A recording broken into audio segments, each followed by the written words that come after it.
ये सीधा-सीधा आरक्षण पे प्रहार है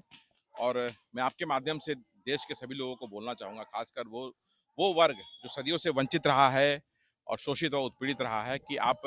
संविधान की आर्टिकल जो है 341 उसे पढ़ें और समझें कि किस तरह से सुप्रीम कोर्ट ने एक वंचित वर्ग पर, एक शोषित वर्ग पर जाति करने का प्रयास किया है। और वर्गीकरण की जब बात करनी ही थी, तो मेरे ख्याल से सुप्रीम कोर्ट को खुद से ही वहीं खुद से स्टार्ट करना चाहिए था वर्गीकरण की, जो एक वहाँ पे पीढ़ी दर पीढ़ी जो एक ही परिवार के लोग जज बनते आ रहे हैं, तो वर्गीकरण की शुरुआत तो वहीं से होनी चाहिए। और मेरा ये मानना है कि जो संविधान पीठ जिसने ऐसा ये फैसला दिया है, अगर उस संविधान पीठ में आधे जज अगर अनुसूचित जाति और जनजाति से होते तो आज ये फैसला नहीं आया होता। और जो समाज है अनुसूचित जाति जनजाति जो है उसमें इतना रोष और गुस्सा नहीं हुआ होता। तो अभी ये कोटे में कोटे, आई डोंट नो, पता नहीं कितने लोगों को ये मालूम है कि नहीं कि कोटे में कोटा का असली तात्पर्य क्या है। तो मैं आपके माध्यम से लोगों को बताना चाहूंगा, कोटे में कोटा का अर्थ हुआ कि अगर अनुसूचित जाति को जैसे अभी पूरे देश में 15% आरक्षण मिल रहा है, टोटल SC ST को 22.5% मिलता है। अगर अनुसूचित जाति को 15% मिल रहा है और उसमें कुछ एक अमुक जातियों को आरक्षण में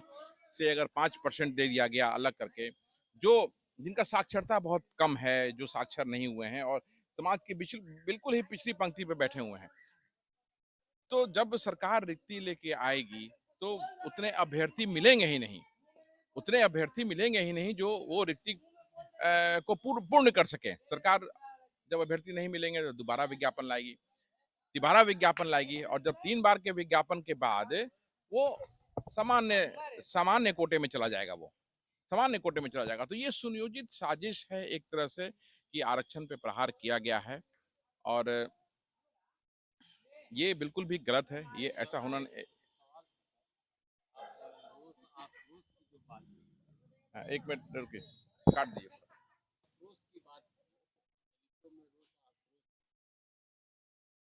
ऐसे पार्टी के या नेताओं हैं वो इसका जो है जम के विरोध कर रहे हैं, समर्थन कर रहे हैं कि चूंकि वो जो है ये सत्य है, जो भी हाई कोर्ट का सुप्रीम कोर्ट का जो निर्णय है वो सत्य है। इस पर आपको क्या कहना है? जैसे माननीय जीतन राम मांझी जी ने सवाल भी उठा दिया कि ये जो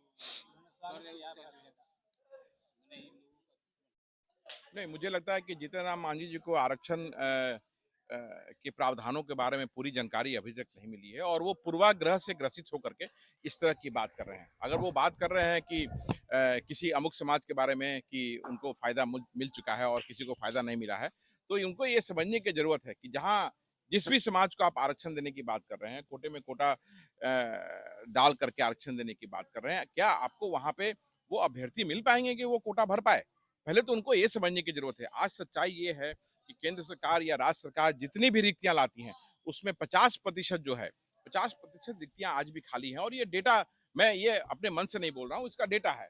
ये बिल्कुल सत्य है ये। तो जब 50% वहां पे खाली रह रही है और आप एक ऐसे समाज को जो अभी समाज की पिछली पंक्ति पे बैठा हुआ है और जो लाभ उसे मिलना चाहिए था वो पूरा पूरा अभी तक ऑलरेडी नहीं मिला है और वो काफी पिछड़ापन अभी उसके अंदर है, साक्षरता उसके अंदर नहीं है, तो अभ्यर्थी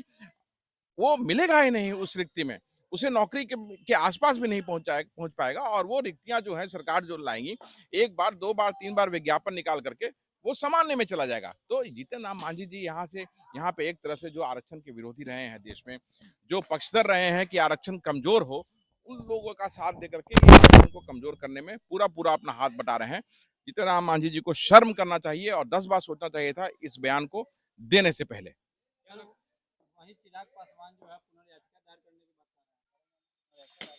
नहीं नहीं, आप मुझे ये समझ नहीं आता है कि पुनर्याचिका दायर करने की बात क्या है। पुनर्याचिका दायर तो ऐसे ही होना है, जो अपर कॉन्स्टिट्यूशन बेंच है, अभी तो ये 7 बेंच में आया है, 9 बेंचों का जज होता है, 11 बेंचों का जज होता है, उससे ऊपर होता है कॉन्स्टिट्यूशन बेंच होते हैं। तो पुनर्याचिका तो देश में जो SC ST के संगठन है वो दायर करेंगे और इसको कैंसिल भी होना है। ये हम इसके प्रति काफी आश्वस्त हैं क्योंकि ये संविधान के विरोध में है, ये संविधान के में जो प्रावधान दिया गया है उसके हिसाब से नहीं है। चिराग पासवान इमटेरियल इसमें है, उन्हें ये कहना चाहिए था कि इस पे अध्यादेश लाने की बात थी। आज देश में 131 अनुसूचित जाति और जनजाति के सांसद हैं और बड़े अफसोस की बात है कि 90% जो सांसद हैं इस पे चुप्पी साधे हुए हैं। तो मेरा ये कहना है कि पुनर्याचिका की जो बात आप कर रहे हैं, वो बात नहीं करके आपको ये बात करनी चाहिए थी कि हम इस पे केंद्र सरकार पे दबाव बनाएँगे कि पुनर्याचिका नहीं बल्कि अध्यादेश इस पे ला करके इसे निरस्त किया जाए। तभी त्वरित जल्द से जल्द एससी एसटी को रिलीफ मिलेगा। अगर ये कहते हैं कि पुनर्याचिका हम दायर करेंगे, तो पुनर्याचिका तो बहुत सारे लोग दायर करेंगे, बहुत सारे संगठन दायर करेंगे, वो नहीं। अगर आप चाहते हैं सही में कि आपके समाज का अनुसूचित जाति, जनजाति को इससे छुटकारा मिले और ये जो थोपा गया है, ये तानाशाही जो सुप्रीम कोर्ट का हुआ है, ये जो थोपा गया है, इससे चाहते हैं आप कि निजात मिल जाए, तो अध्यादेश के लिए केंद्र सरकार पे पूरे 131 सांसद को मिलकर के दबाव बनाना चाहिए। नहीं तो अनुसूचित जाति और जनजाति का जो रिप्रेजेंटेशन वो कर रहे हैं, जिनके लिए वो वहां बैठे हुए हैं, उनका सांसद रहना नहीं रहना का कोई औचित्य नहीं है। उन्हें अपने पद से इस्तीफा दे देना चाहिए। अगर आज आज वो समाज के लिए नहीं खड़े होते हैं और समाज के लिए मुखरता से लोकसभा, राज्यसभा या जहां भी उनको प्लेटफॉर्म मिलता है, अगर आवाज उठाते नहीं उठाते हैं और अध्यादेश के लिए सरकार पे दबाव नहीं बनाते हैं, तो उनका सांसद रहना नहीं रहना एक बराबर है। तो इस तारीख को पूरे जबकि ये अब लगता है कि जाति जो है दूर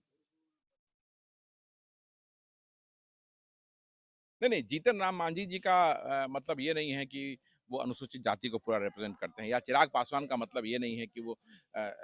पुनर्विचार याचिका के बारे में कह दिए तो वो अनुसूचित जाति को रिप्रेजेंट करते हैं। अनुसूचित जाति जनजाति को देश में हक चाहिए, न्याय चाहिए, और उसके लिए अब देश जो है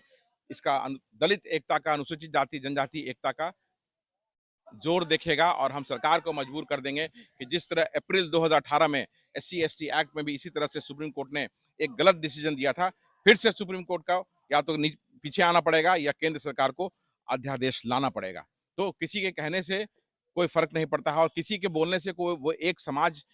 का चेहरा नहीं है, कोई भी एक आदमी पूरे अनुसूचित जाति जनजाति का चेहरा नहीं है। इसलिए कोई समर्थन में है, कोई समर्थन में नहीं है, उससे कोई फर्क नहीं पड़ता है। हमारा समाज क्या चाहता है उस पर सब डिपेंड करता है, और दलित समाज एक है, और 21 अगस्त को भारत को हम लोग पूरा बंद करेंगे, और जो जहां है, जो अपने प्रदेश में है, जो अपने राज्य में है, जो अपने जिला में है, वो उस जिले को, राज्य को, प्रदेश को बंद कराने का काम करेगा। सर, एक आखिरी सवाल होगा सर। बहुत राजनेता जो है संविधान 341 का भी हवाला दे रहा था। संविधान के जो 341 इसमें क्या कुछ हो सकता है सर? नहीं, देखिए, ये सब मीडिया में कुछ भी बात बोलने का कोई तात्पर्य नहीं बनता है। यहाँ तात्पर्य तभी बनेगा जब केंद्र सरकार अध्यादेश लाएगी, या फिर सुप्रीम कोर्ट में इसकी सुनवाई बड़े बेंच में होगी। किसी नेता के कुछ कहने से कि आर्टिकल 341 में क्या है, नहीं है, हम लोग भी कह रहे हैं, लेकिन इसका सॉल्यूशन तभी निकलना है जब केंद्र सरकार या तो अध्यादेश लाए, या बड़े बेंच में, बड़े कॉन्स्टिट्यूशन बेंच में इसका हल निकले। तो क्या लग रहा है सर, अध्यादेश लाने के लिए सबको एक साथ एक मंच पे आना होगा? बिल्कुल, बिल्कुल, बिल्कुल आएँगे और आना पड़ेगा, क्योंकि हमारी एकता अनुसूचित जाति जनजाति की देश में एकता इतनी ज़बरदस्त है कि जब-जब ज़रूरत पड़ा हो, जब-जब ज़रूरत पड़ा है, हम एक हुए हैं, और हमने सरकार को नीचे करने का काम किया है अपने हर हक के लिए, हुकूक के लिए, और फिर हम 21 तारीख को पूरा देश, ये सरकार, न्यायालय सब देखेगा कि दलित एकता में कितनी ताकत होती है।